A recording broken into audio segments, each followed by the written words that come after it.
ఏ ఏ, అవును రాగుండ్రి. నువ్వు మొత్తుకుంటారు అందరూ. ఏం నేను తప్పు చేసినా అనిపిస్తుందా మీకు? ఏమమ్మా నేను తప్పు చేసినా?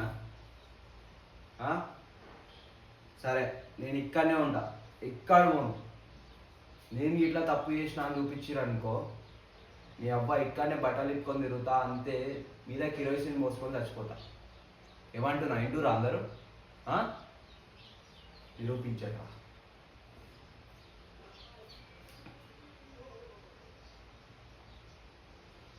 ఏమైంది? దొరకలేదా?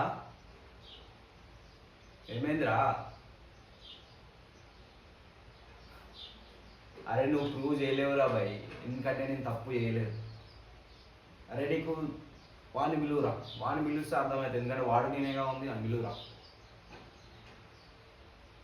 ఇదిగో నీకు ఒకటి చెప్తున్నాను, నేను నైట్ తాగిన ముచ్చట నిజమే, నేను తాగిన. కానీ మీ ఇంట్లోకి వచ్చిందా నేను? ఆగిపాయ్ అన్నింటి నేను పోలేదు, అన్నిట తప్పేం జరగలేదు అంటే నేను ఎవరిని ఏమనలేదు. నీ అమ్మ ముచ్చట ఉంటుంది, అది అమ్మ పక్కింటి ముచ్చట అంటే వేసుకుంటూ వస్తారు అందరూ. ఏం మజాక్ చూస్తురా ఇక్కడ? ఏమన్నా తప్పు చేయలేదని చెప్తుండే వల్ల వచ్చి గొడవ పడుతున్నారు. ఏమన్నా నేను నిజంగా ఎప్పుడు ఇంటికి వచ్చినారా? అవు గేట్ దాకా వచ్చినా, నిజమే గేట్ దాకా వచ్చినా అంతే. గేట్ కొట్టినా వెళ్ళిపోయినా సీదా, అంతేగాని ఎవరింట్లో పోలేదు, ఎవరిని ఏం చేయలేదు. తాగినోడంటే ఒక్కొక్కరికి చీప్ అయిపోతుంది. ఏం ఇంట్లోకి ఇట్లా తాగరా మీరు కూడా? అప్పుడప్పుడు తప్పు లేరా?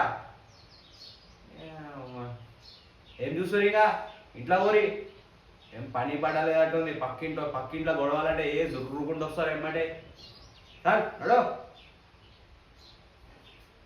నువ్వేం రా చూస్తున్నావు? స్కూల్కి టైం కావట్లేరా? బట్ ఏమమ్మా ఇప్పుడు నమ్ముతావా నేను ఏం చేయలేదంటే? నేను తాగిందే నిజమే, కానీ నేను అక్కడ పోయినా నేను ఏం చేయలేదు, మళ్ళీ వచ్చినా పడుకున్నాను అంతే. నువ్వు నమ్మకపోతే ఎట్లా అమ్మా నన్ను? అమ్మ అందరు నమ్మరు, ఇంట్లో కూడా నమ్మరు, ఇక ఎవరికి చెప్పుకోవాలి ఇక బాధ. వాడు కానీ ఇట్లా ఎప్పుడు వచ్చి నిజం చెప్పకుండా ఉంటే నాకు కుంగి బజాయిస్తుండే, నేను ఒకటి మధ్య వేసి అంతే కదా.